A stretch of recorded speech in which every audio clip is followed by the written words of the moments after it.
நம்ம சேனலில் வீடியோ போட்டோடனே உங்களுக்கு மெசேஜ் வரணும் அப்படின்னு நீங்கள் நினச்சிங்கன்னா ரைட் சைடில் இருக்கிற ரெட் கலர் சப்ஸ்கிரைப் பட்டனை ப்ரெஸ் பண்ணிக்கோங்க. அப்படியே பக்கத்தில் ஒரு பெல் சிம்பிள் வரும், அதையும் கிளிக் பண்ணிட்டீங்கன்னா உங்களுக்கு மெசேஜ் தவறாமல் வரும். சரி, வாங்க வீடியோக்குள்ளே போகலாம்.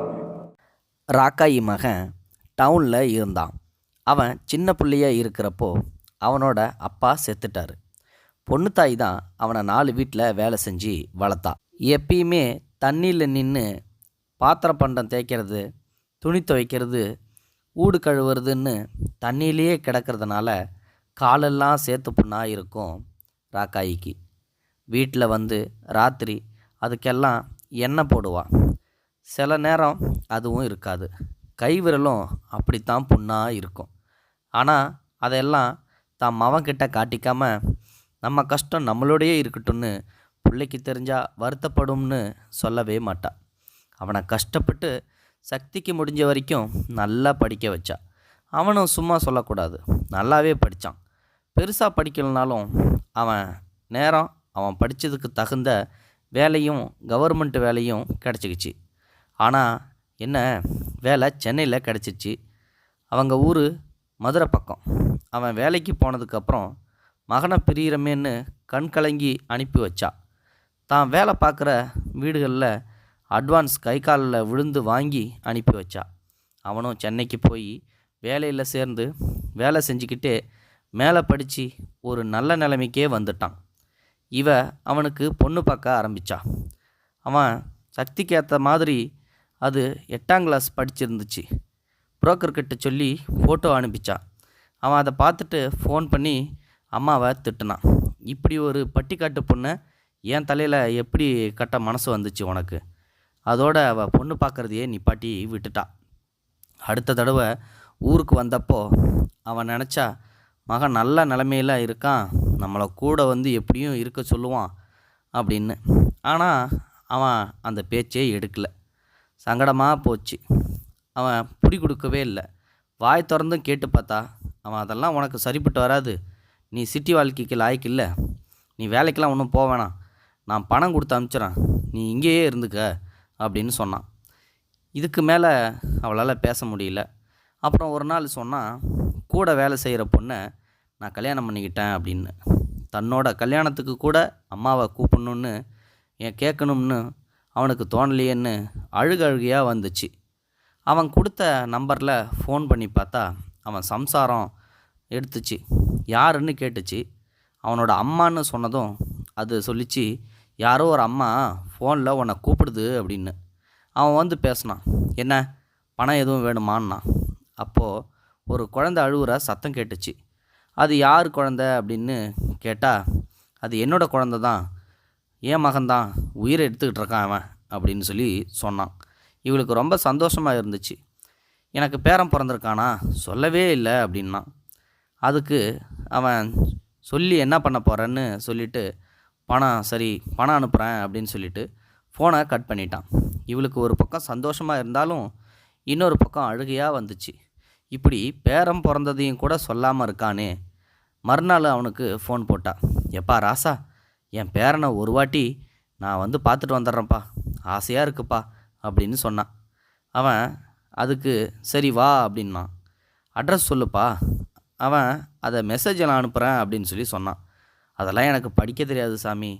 தெரியாதுன்னா கோயம்பேட்டில் இறங்கி வடபழனி போகிற பஸ் எதுன்னு கேட்டு ஏறி வடபழனியில் இறங்கிட்டு ஃபோன் பண்ணு, நான் வந்து கூட்டிகிட்டு போகிறேன்னா. இவளுக்கு சந்தோஷமாயிடுச்சு. இவளும் பேரனுக்கு வேண்டிய குலதெய்வ கோயிலில் போயிட்டு சாமி கும்பிட்டு துர்நூறுலாம் வாங்கிட்டு அதை அள்ளி முடிஞ்சு சேலையில் சுற்றிக்கிட்டு அங்கே கிளம்புனான். மறுநாள் காலையில் கோயம்பேட்டில் இறங்கி வடபழனி போகிற பஸ்ஸில் விசாரித்து ஏறி அங்கே வடபழனி வந்து இறங்கிட்டான். இறங்கிட்டு பையனுக்கு ஃபோன் போட்டான். ஃபோனு போகலை. என்ன பண்ணுறதுன்னு தெரியல. பக்கத்தில் இருந்த பேக்கரி கடையில் பார்த்தா அவங்க ஊருக்கு ஆள் மாதிரி தெரிஞ்சிச்சு. அவர்கிட்ட விஷயத்தை சொன்னான். அவர் வாங்கி ஃபோனை போட்டு பார்த்துட்டு, அம்மா இது சுவிட்ச் ஆஃப்னு வருதுமா அப்படின்னு சொன்னார்.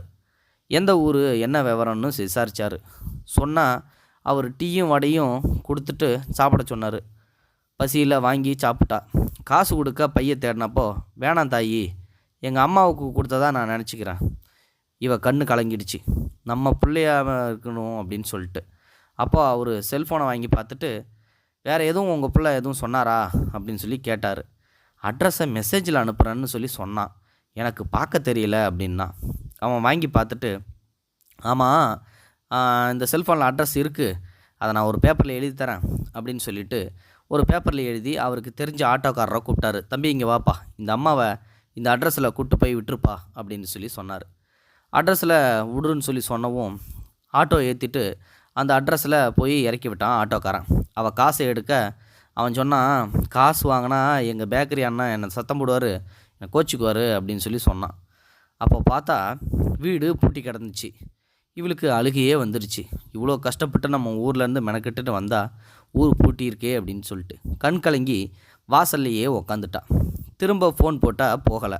அதை பார்த்துக்கிட்டே இருந்த ஆட்டோக்காரர் சொன்னார், இங்கே பக்கத்தில் எங்கேயாவது போயிருப்பாருங்கம்மா, வந்துடுவாங்க அப்படின்னு சொல்லிட்டு போயிட்டார்.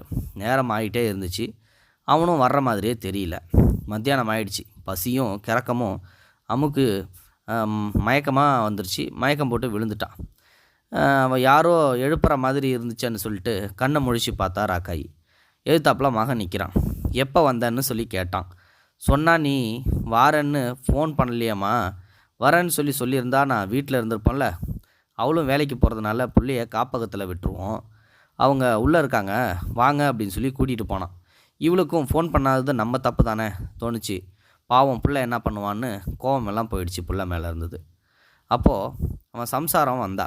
வாங்கம்மா, இவர் எல்லாம் சொல்லி வச்சுருக்காரு, குளிச்சுட்டு வாங்க, சாப்பிட்லாம் அப்படின்னு சொன்னான். குழந்த கட்டிலில் இருந்தான்.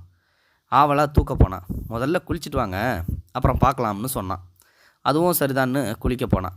குளிச்சுட்டு வந்த உடனே பிள்ளைய மருமக கொடுத்தா. அவள் வாங்கி பார்த்துட்டு கொண்டாந்த துர்நூறை பூசி விட்டா. மருமக சிரிச்சா. அப்போது அவள் சொன்னா, இவரை போல் ஒரு நல்லவரை பார்க்க முடியாதுங்க. அவர் வீட்டில் வேலை செஞ்ச உங்களையே இப்படி மதிக்கிறாருன்னா அவங்க அம்மா இருந்திருந்தா கோயிலே கட்டியிருப்பார் அப்படின்னு சொல்லி சொன்னான். பாவம் சின்ன வயசுலேயே இவங்க அம்மா போயிட்டாங்களாம்மா அப்படின்னு சொல்லி சொன்னதும் இவளுக்கு தூக்கி வாரி போட்டுருச்சு. நம்மளை வேலைக்காரின்னு சொல்லி வச்சுருக்கானே நம்ம பையன் அப்படின்னு நினச்சதும் அழுக பொத்துக்கிட்டு வந்துடுச்சு. அவன் அந்த பக்கம் திரும்பிக்கிட்டான். அவன் பேசிக்கிட்டே போனால் இவளுக்கும் எதுவும் காதில் விழுவலை. கண்ணீர் மாலை மாலையாக ஊற்றுச்சு. அப்போது மருமக சொன்னா, பாருங்க, நீங்கள் யாரோ நாங்கள் யாரோ, உங்களை நான் பார்த்தது கூட இல்லை, ஆனாலும் நாங்கள் நல்லா இருக்கிறத பார்த்து ஆனந்த கண்ணீர் விடுறீங்க பாருங்க, உங்களுக்கு எவ்வளோ நல்ல மனசு. அப்போது இவ அழுதுகிட்டே சொன்னா, ஆமாம், நான் வேலைக்காரி தான். நான் வேலை செஞ்ச பக்கத்து வீட்டில் இவர் வீடும் ஒன்றும், அதை ஞாபகம் வச்சு என்னை தன்னோட மகனாக பார்த்து ஆசீர்வாதம் பண்ண வர சொன்னார். வந்தேன், பார்த்துட்டேன், போயிட்டு வரேன் அப்படின்னு சொல்லி சொன்னான். சாப்பிடுங்கம்மா அப்படின்னு சொல்லி மருமக சொல்ல, அப்போ இவ சொன்னா, குழந்த பையதானே, மனசும் வயிறும் குழந்தைய பார்த்த உடனே எனக்கு நிறைஞ்சிடுச்சு. என்னோடய மகனுக்காக நான் விரதம் இருக்கிறேன், இன்றைக்கி சாப்பிட மாட்டேன் அப்படின்னா. கண்ணில் நீர் வழிய.